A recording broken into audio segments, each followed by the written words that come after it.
warahmatullahi wabarakatuh. Pada pagi hari ini kita akan memulai diskusi kita mengenai topik Susilo Bambang Yudhoyono dan Yusuf Kala, Presiden dan Wakil Presiden Indonesia periode 2004-2009. Next. Kelompok 3 ini dianggotai oleh 3 mahasiswi ilmu politik. Yang pertama adalah Dia Ayunani Rahmat dengan NIM F1D021005, dan yang kedua adalah Zaki Ilham Adibrata dengan NIM F1D021010, dan yang ketiga adalah Gila Sugiarti dengan NIM F1D021022. Saya Citrawati Nanda Basuki akan memandu jalannya diskusi pada pagi hari ini. Silahkan di next ke berikutnya. Baik, nah ini sudah masuk ke bahasan materi. Saya persilahkan kepada kelompok 3 untuk memulai presentasinya.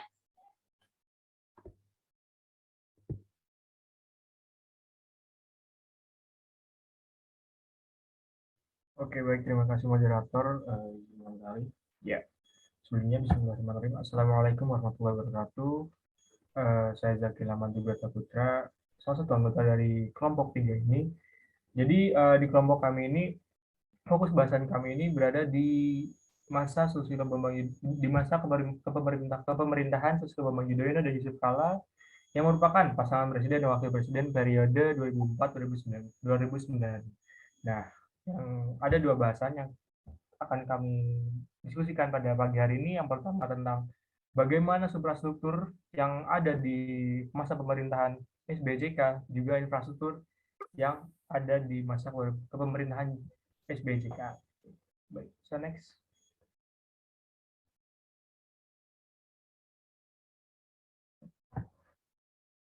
Oke, kita masuk ke infrastruktur yang pertama. Nah, suprastruktur ini merupakan segala sesuatu yang berhubungan dengan alat kelengkapan negara. Alat kelengkapan negara ini mencakup kedudukan, kekuasaan, wewenang, tugas-tugas, pembentukan, dan keterkaitan antar seluruh kelengkapan negara tersebut. Nah, untuk suprastruktur di masa oke, bisa next. Maaf.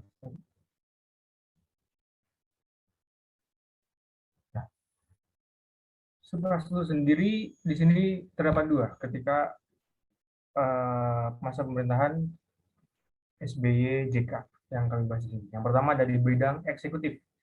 Nah, di bidang eksekutif, pada masa pemerintahan SBY JK, semua draft rancangan peraturan presiden dan kepres digarap Menteri Hukum dan HAM, kemudian masuk ke presiden lewat pintu Sekab atau Sekretaris Kabinet. Nah, perubahan sistem administrasi perundangan ini sempat mencuat spekulasi bahwa SBY ini sengaja mengurangi peran Yusril selaku Mensesnek di kabinet.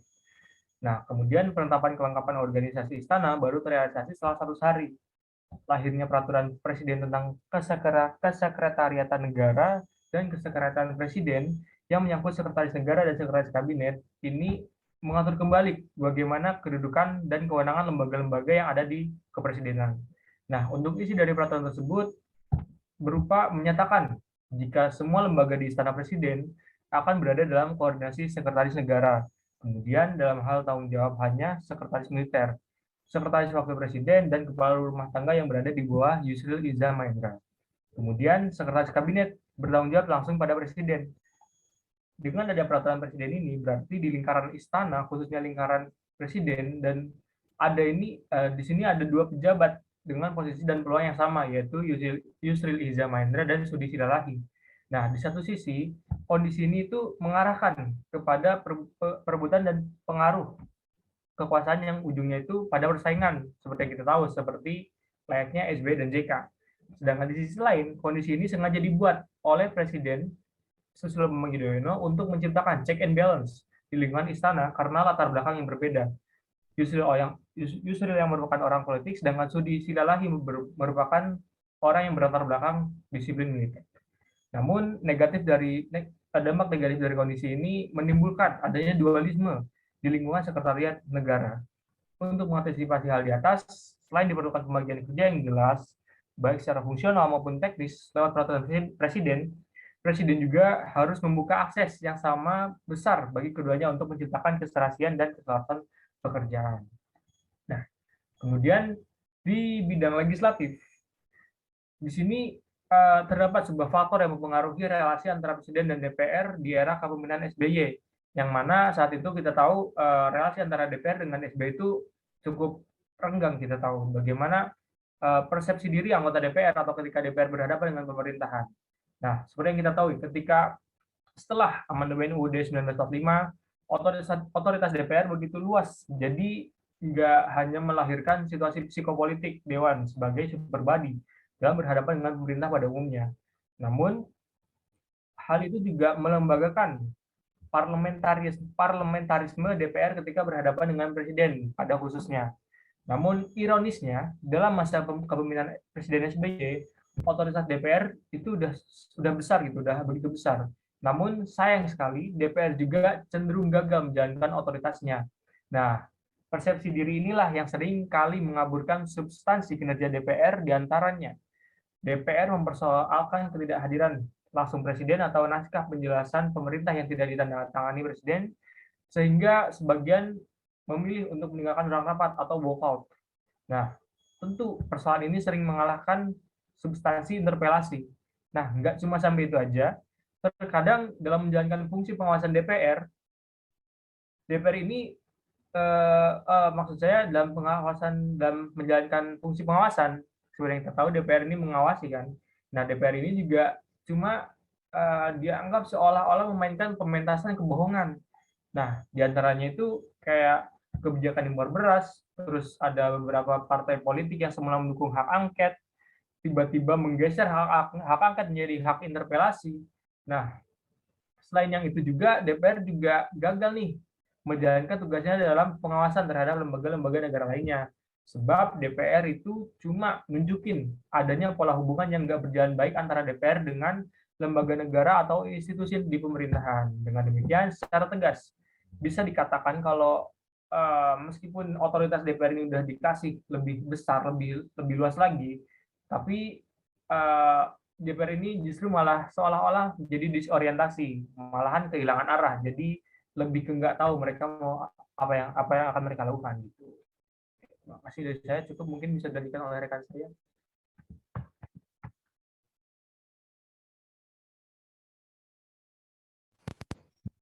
Baik, saya Gila Sugiyarti akan meneruskan pembahasan pada presentasi kali ini terkait infrastruktur pada masa pemerintahan SBY JK. Nah, infrastruktur politik itu sendiri adalah lembaga politik non-formal yang memiliki peran secara tidak langsung dalam mengambil kebijakan politik. Infrastruktur tersebut umumnya diambil oleh substruktur politik. Boleh next slide. Jilid 1, yaitu Kabinet Indonesia Bersatu yang dibuat oleh Susilo Bambang Yudhoyono pada tanggal 21 Oktober 2004. Kemudian pada tanggal 5 Desember, Susilo Bambang Yudhoyono memberikan perubahan terhadap kabinetnya tersebut.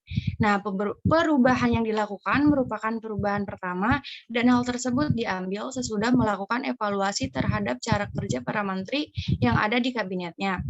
Yang kedua itu ada program tahunan. Nah, Susilo Bambang Yudhoyono dan juga Yusuf Kala menentukan program tahunan dan 5 tahunan tercatat sebagai program jangka pendek 100 hari. Program tersebut dibuat dengan tujuan sebagai sarana pembukaan diri untuk evaluasi dari publik dan bertujuan untuk melihat apakah semua target yang telah disusun dapat terrealisasi dengan baik ataupun tidak. Yang ketiga itu ada partai politik. Pada masa pemerintahan Susilo Bambang Yudhoyono dan Yusuf Kala, ada perubahan yang dilakukan terkait dengan sistem kepartaian yang ada di Indonesia. Nah, perubahan tersebut berupa adanya kebebasan partai politik untuk membuat dan juga membangun partai politik dengan mengikuti tuntutan atau syarat yang sudah ditetapkan. Nah, selanjutnya itu tidak ada eksekutif terhadap asas Pancasila secara umum. Yang keempat, terkait kontrak politik. Susilo Bambang Yudhoyono dan Yusuf Kala melakukan kontrak politik bersama partai yang mengusungnya dalam pemilihan presiden pada waktu itu, menugaskan Susilo Bambang Yudhoyono dan Yusuf Kala untuk melaksanakan serta menepati janji politiknya pada partai-partai yang telah mengusungnya. Nah, beberapa janji tersebut yaitu akan menampung dan juga membantu banyak kalangan, latar belakang, serta perwakilan daerah yang ada pada Kabinet Susilo Bambang Yudhoyono dan juga Yusuf Kala. Kontrak politik yang juga sebelumnya diciptakan bersama Menteri terhadap para masyarakat itu berfungsi untuk kontrol tambahan. Nah, hal tersebut bertujuan agar para menteri yang ditunjuk tidak menggunakan wewenangnya sembarangan dan tidak melupakan tugas yang seharusnya dijalankan olehnya. Seperti yang kita ketahui, kebanyakan para menteri menggunakan wewenangnya dengan tidak maksimal dan wewenang tersebut disalahgunakan. Nah, mungkin itu saja yang bisa saya sampaikan. Selanjutnya akan disampaikan oleh rekan saya.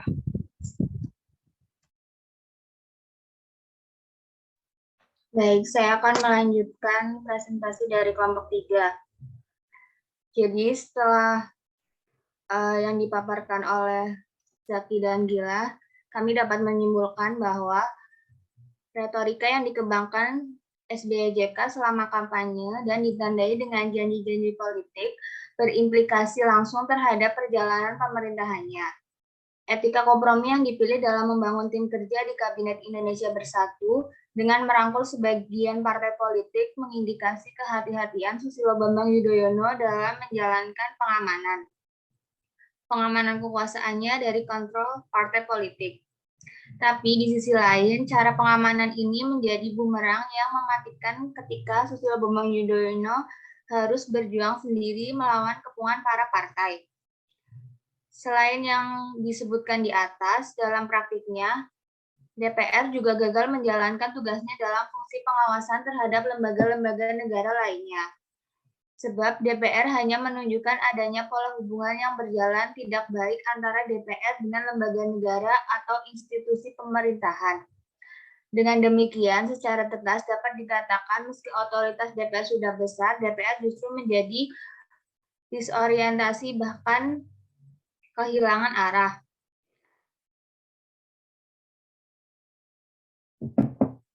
Terima kasih, itu saja dari kelompok 3. Selanjutnya, saya kembalikan kepada moderator. Baik, terima kasih kepada kelompok 3 yang telah memaparkan materinya. Dan saat ini kita akan memasuki sesi tanya-jawab. Kepada tim penanggap yaitu kelompok 10, dipersilahkan untuk memberikan pertanyaannya.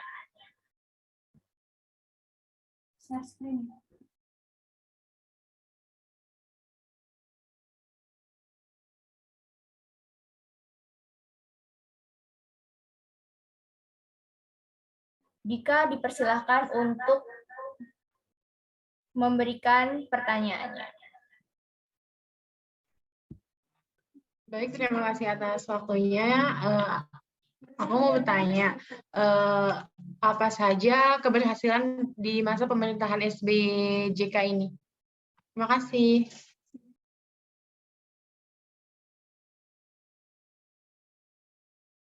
Yang kedua akan diberikan oleh saya, Citrawati Nandabasuki.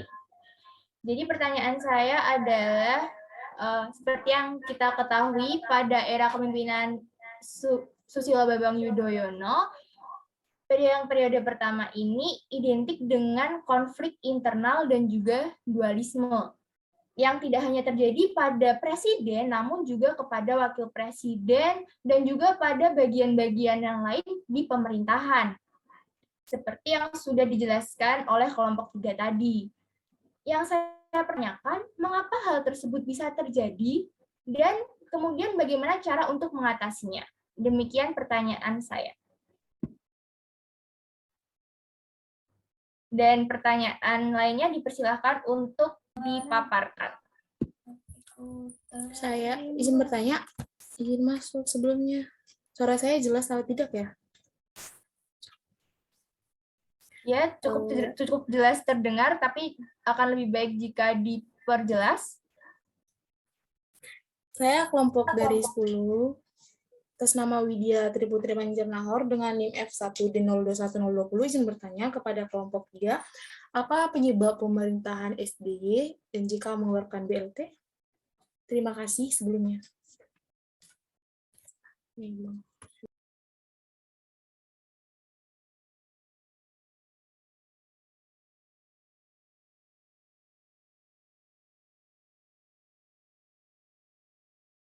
Mungkin aku izin masuk ya, moderator. Baik, pertanyaan sudah dipaparkan. Kepada kelompok 3 dipersilakan untuk menjawab. Baik, izinkan saya menjawab pertanyaan dari Saudari Citra.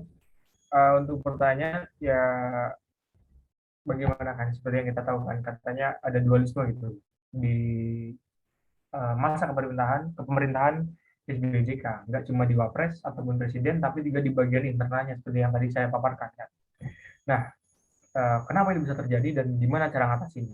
Oke, yang pertama, kenapa itu bisa terjadi? Karena ya kita tahu di presiden dan wapres sendirinya, dan di presiden dan wapresnya sendiri kita tahu ini ada kayak semacam persaingan gitu, kayak pengen lebih saling menonjol gitu kan. Jadi di awal mungkin juga apa udah kelihatan banget nih, di awal pun udah agak beda jalan gitu kan, udah ada pasang surutnya juga gara-gara pemilu yang pertama, meskipun keduanya juga akhirnya menang. Nah, SBY dan JK ini udah biasa lah, udah menjalankan tugasnya masing-masing, tapi awal titik mula dari persaingan itu muncul waktu tsunami di Aceh 2004. Nah, waktu itu Yusuf Kala datang lebih duluan nih ke Aceh, sedangkan SBY masih di Papua.